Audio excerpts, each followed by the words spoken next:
And this series is looking at outreach. It's looking at talking to people who are outside of the gun community about the gun community. It's looking at talking to people about gun rights who don't already support enthusiastically gun rights.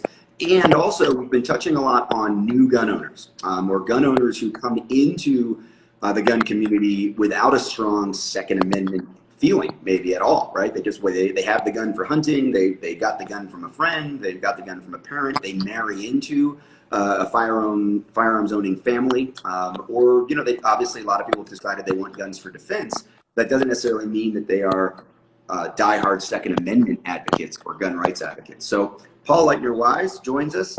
His name should be known to you if you are following us and following this and knowing what's going on in the gun community. But if you're one of the people who is new to the gun community, Paul is an established firearms engineer, developer, an inventor, tinkerer, all of the things around, especially the AR-15 platform, and basically taking it from its inception and its potential to a much better, cleaner, more efficient use of the basic stoner design. So Paul, with that as my best guess at an introduction of who you are to the gun community, share a little bit with people kind of how you come to be such a celebrity, both internally for people, real insiders who know what you do, and then also in the broader scope as a kind of a household name in the AR community. Go.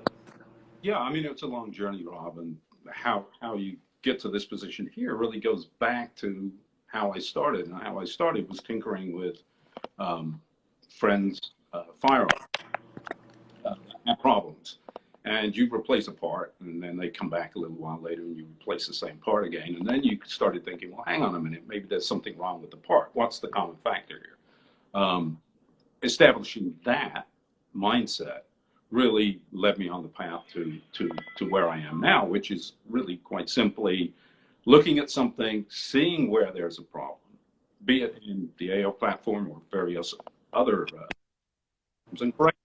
and not just correcting it, but making it better. So that's really what I do. I'm also,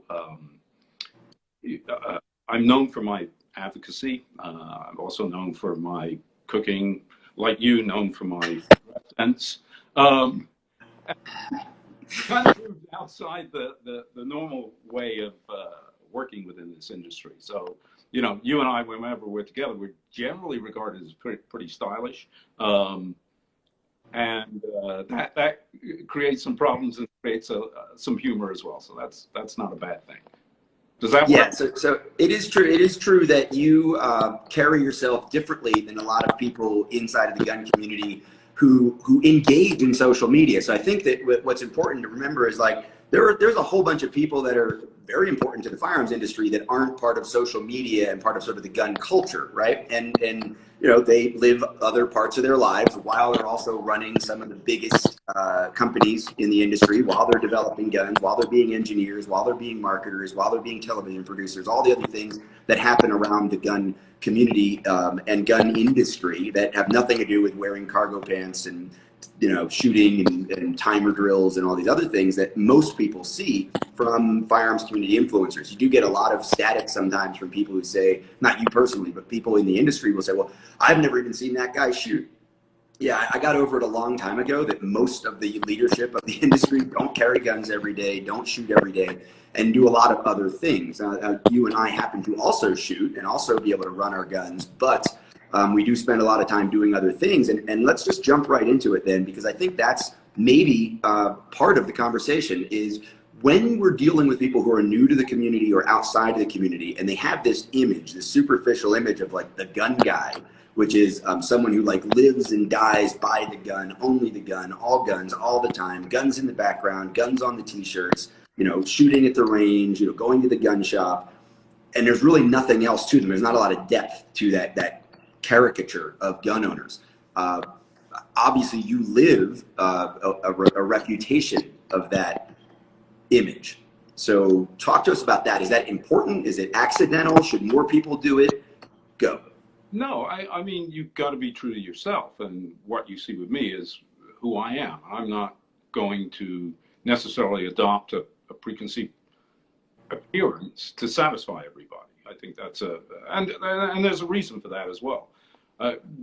One of the things before I knew you personally, one of the things I liked about you when you were talking about training with firearms was that you should train to fight in the clothing, for example, equipment that you would typically find yourself in every day. Now, if that's khaki pants, great, you know, but for a large percentage of people in the firearms industry, you might be wearing a business suit, or you might be wearing a t-shirt and shorts, you know.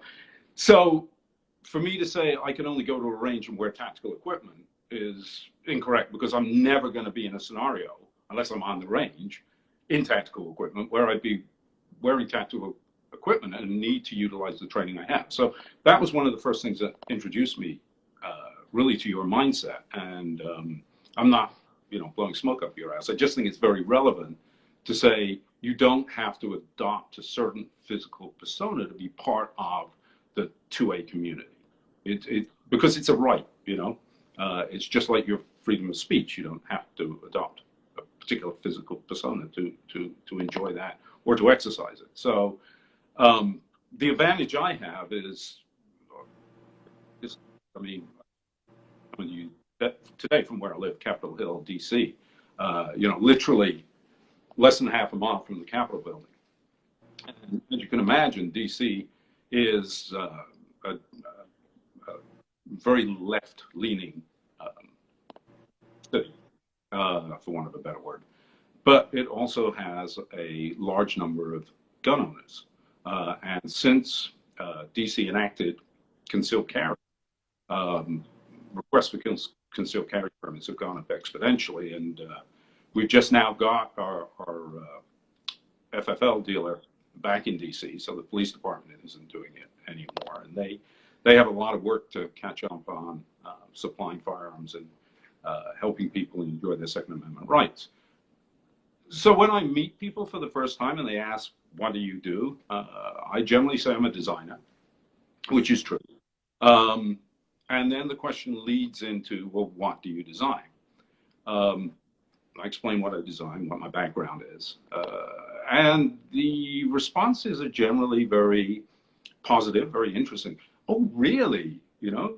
Oh, well, my brother has, my father has, you know, my friend has, I have a gun. What do you think of it? And you start to talk to people about something that they have an interest in that they're not really comfortable in talking about publicly. And suddenly there's a face and someone they've met who isn't scary, because a lot of people regard the media portrayal of gun owners as being sort of scary, crazy individuals, which is completely removed from the truth.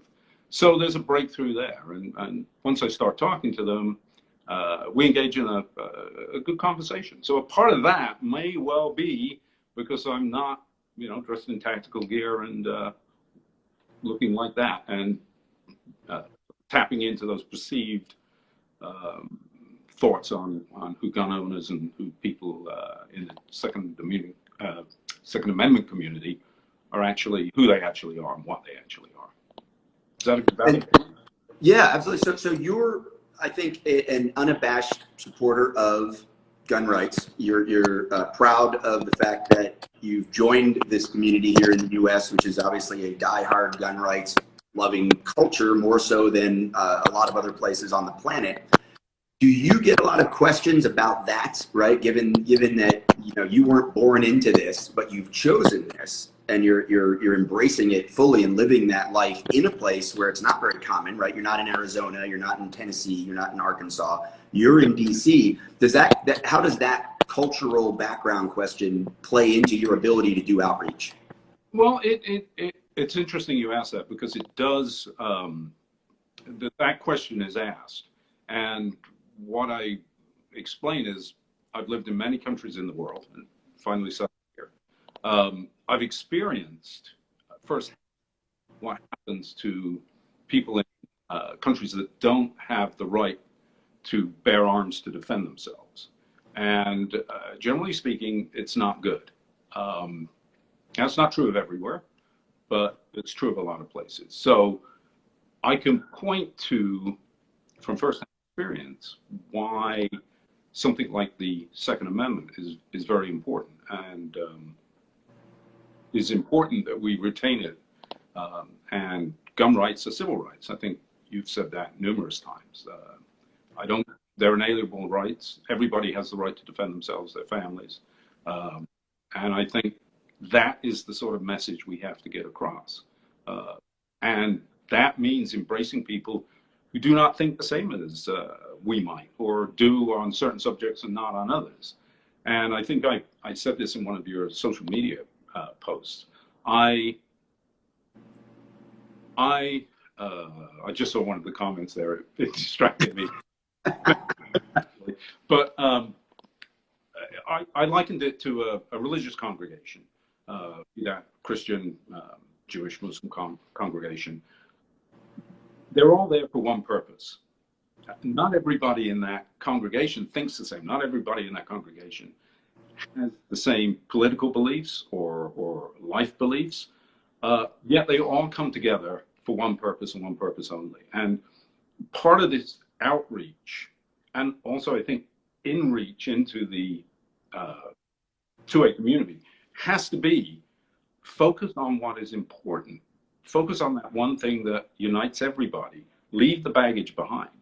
And if you can do that, you're going to see a lot more benefits to it, because you're going to recruit a lot more people. And when I say recruiting people, most of the new gun owners, particularly if they are center or left of center, their only experience with the 2A community, generally speaking, is going to be what they've heard on news media. And they do not, and news media is all about clicks, you know, it's all about sensationalizing, excuse me, not enough coffee. I think you have to undo some of that and get beyond. And part of why I'm involved in this is I think we do actually need to get beyond this. Well, they voted for this person, or they voted for that person. They believe in this, they believe in that. They can't come and play in my sandpit. And I think that's self-defeating. If we're going to retain these rights, they need to include everybody. So let's talk about that. Let's use I'm going to continue on that religious congregation analogy of the preaching to the choir, right? Mm-hmm. That's a very commonly used phrase. We talk about echo chambers. We talk about sort of in-group speak, lingo, all these things that come up that might push people away, might ostracize people. There's an overlap there where it is important. If I'm going to be teaching, like, let's go back to the training thing, right? Primarily, you know, I developed my, brand as an educator, right? So much like you say you're a designer, if I'm at that dinner party or at the bar or on the plane and somebody says, what do you do? I say, I'm an educator. And then we might eventually get to the idea that I primarily work on helping people stay safe in uncomfortable situations, or fighting back against a violent physical threat. And where that goes doesn't really matter. It starts with I'm an educator, because if I start with I'm defensive shooting skill development guy, or I'm now a firearms manufacturer, I'm now this, I'm that, I'm a gun rights advocate, that can put up a wall very, very fast. Straight away. Yeah, so I'm trying to avoid that wall, right? Because I generally like to talk to people and like to hang out. I know, sitting on the plane, I don't know where that person's politics are, and I don't care. I've been accused of being a bit of an evangelist, right? And I think in the right circumstances, I absolutely am evangelical, right? I want to go out and spread the good word and give my testimony towards the importance of defending this right to human self-preservation and the means to do it, the firearm. But I'm not wearing that out on my sleeve in the way I would at a gun rights policy conference, or at a training conference, or at SHOT Show, or wherever else. So how do you differ, or do you think that you differ? Because I know I do, in the way I talk about gun rights and advocacy to people in our community, in terms of like trying to, I've been doing it for a couple decades, trying to mentor, coach, push, steer, versus the way I talk about gun rights with someone who, let's go jump right to, I know somebody's pro-gun control and they don't own guns, and I'm going to talk to them differently. Some people really seem to have a problem separating those two things. What do you say to them, or how do you deal with it? Well, how I deal with it is I avoid jargon. I have to assume that the person I'm speaking to doesn't know anything about positions, shall we say. For one, and I'll use position as a cover. To come straight in and talk about jargon and start saying this and saying that and saying the other, really just, it's noise. They don't hear it. They're not going to pay attention to it. What you have to boil it down to is how it affects them. What they sometimes hear, particularly if someone comes back at one of the media tropes that goes out concerning firearms. And you and I both know, 30, 40 years, the media has never truthfully portrayed firearms related data. I mean, they'll pick up on something that isn't particularly true, and that becomes a fact. Typical propaganda. So it's part of not barking at them, but leading them down a intellectual path and showing them, if you box someone in a corner, they've got no way of getting out. So what they do is they get all defensive. What you have to do is show them the path they should take, which is really the path you're trying to craft for them to take. And that means understanding who you're talking to, listening to what they've got to say, avoiding the jargon, avoiding elements that are going to be red flags to them, that are going to suddenly get them, oh, no, that's not right. And talking to them in a very calm and rational manner. You're not lecturing them. Whereas when you talk to people within the community, you can talk the jargon, facts, express yourself more passionately, because that's what they understand. That's what they're comfortable with. This is in no way saying one is right and one is wrong. It's all about how do you educate people. And if you're an educator, how do you educate people? You don't educate people through force. So the choir, right, they're familiar with the text, they're familiar with the context, and you can kind of hit them. And if somebody starts moving in this direction and they need to be back over here, you can be a little bit more direct. You can be wrong, but you can have that passionate discussion to reach mutual understanding, and then, agree, not whatever. Outside of the community, I find it's infinitely more important to grasp onto any piece of common ground we can get, so that we can start moving in that better direction, right? Or at least reach understanding before the wall gets put up and the caricature or the tropes get stuck, in that person's head. There's a middle ground that I think a lot of people are very uncomfortable with.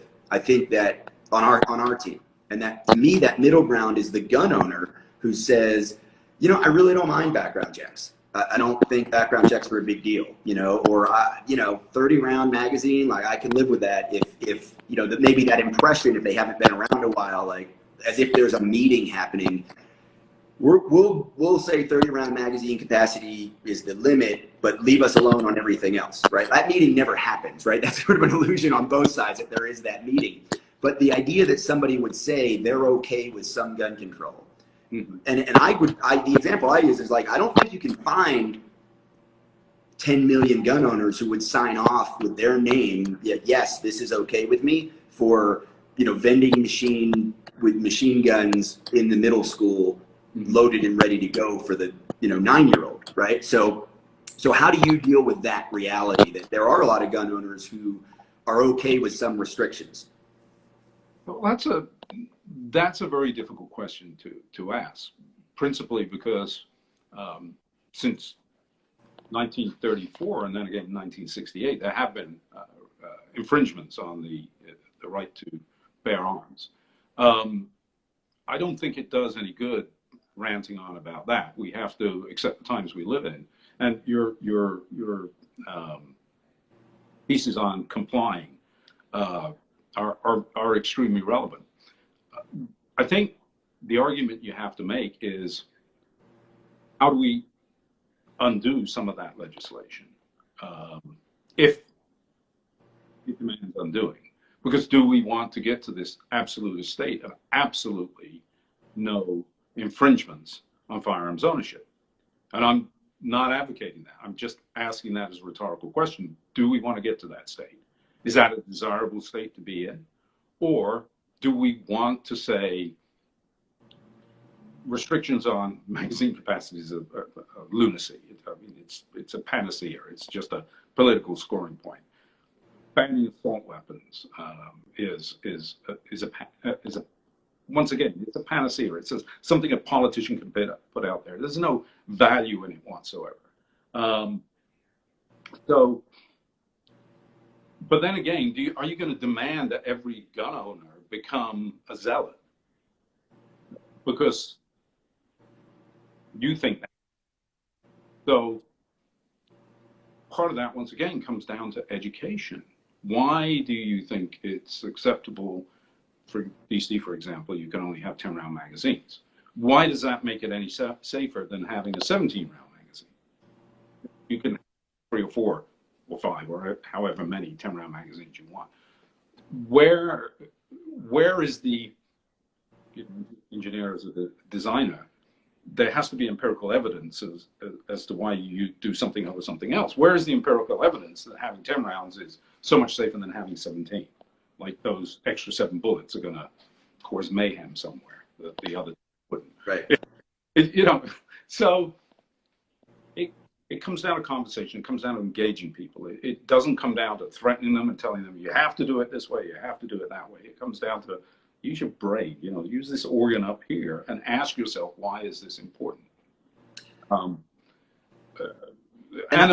very sensitive issues, Rob, as you well know. I mean, I think trying to sell no background checks, the current it's a background check system, trying to say to the vast amount of new gun owners that has to go is not a topic of conversation at the present time.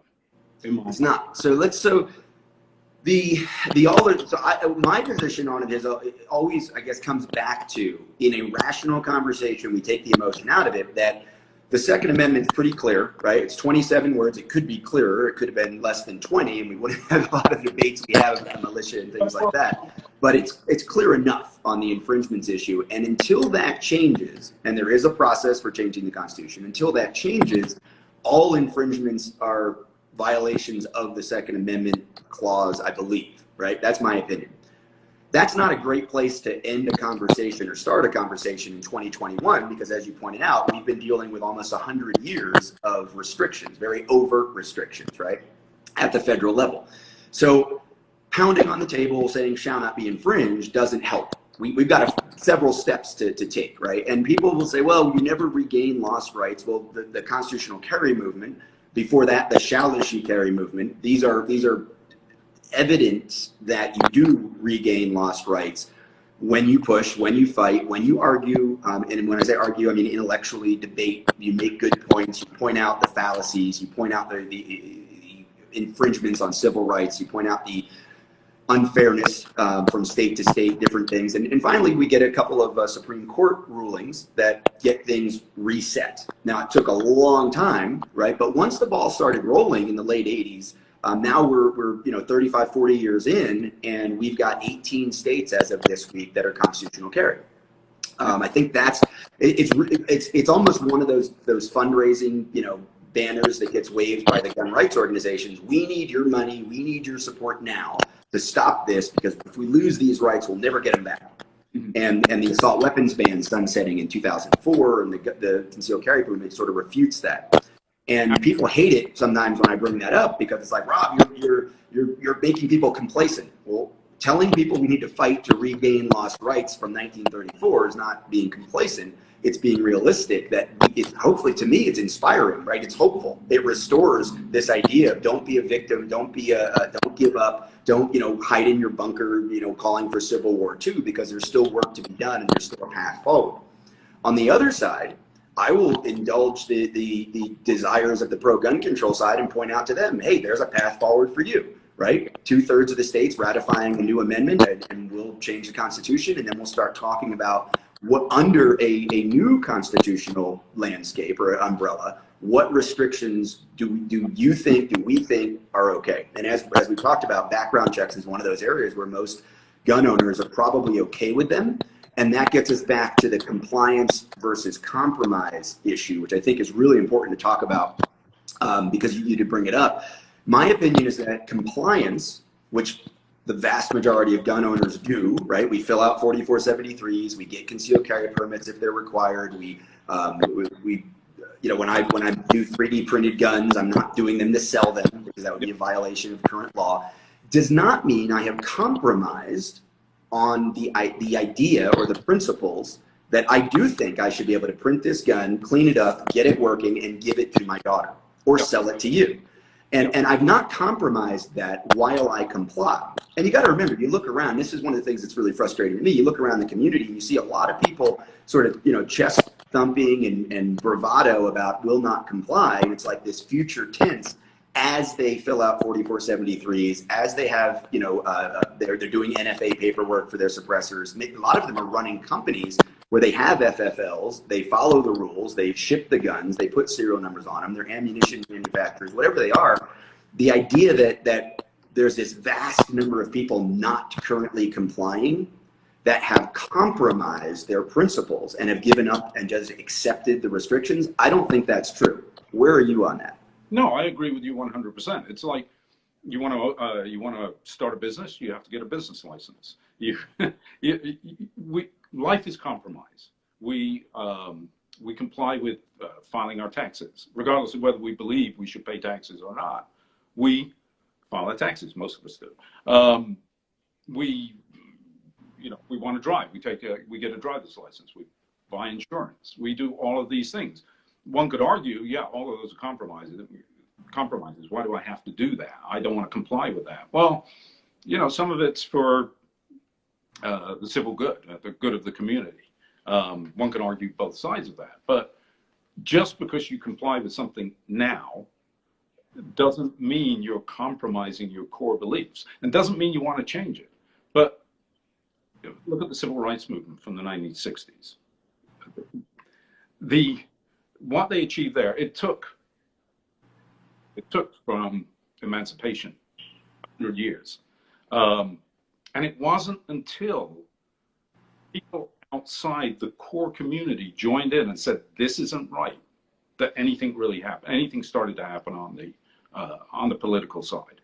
So you have to bring in people outside who look at something and make their own mind up and say, this isn't right. We need change. And once you start to do that, change will happen. But it's a gradual process. Everything that's been achieved in this country, I mean, we've seen, literally in the last 50 years in Virginia, you couldn't marry someone who was of a different skin color to you. You could in D.C. And then there was a case, the Loving case in 68, 69, which changed that. The Supreme Court case, it changed it throughout the country. That took time. That took time. That took effort. It took people suddenly seeing common sense. We've seen the same thing with same-sex marriage, where people who were absolutely against it in 2000, now maybe they don't necessarily embrace it, but they understand it's a right. And government has no place in telling people what to do in their lives, telling people who they can love and who they can't, who they can marry and who they can't. And we have to understand, and people need to learn, we have a representative government here. They're not our leaders, they're our representatives. And they should reflect what the people believe. So the key to this is getting as many people on board as possible, regardless of their personal beliefs, their political beliefs, who they worship, who they don't worship. That is the core to success. My opinion. I agree 100%. And that's really what this series is about. We're going to finish up here in just a couple of minutes. If there's any specific questions to this content, go ahead and throw them into the comments.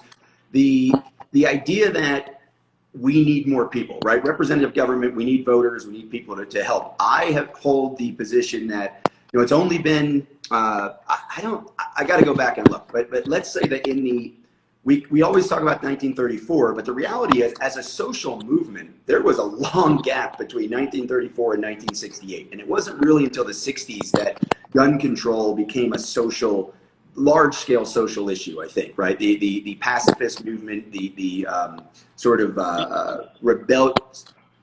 The Vietnam War.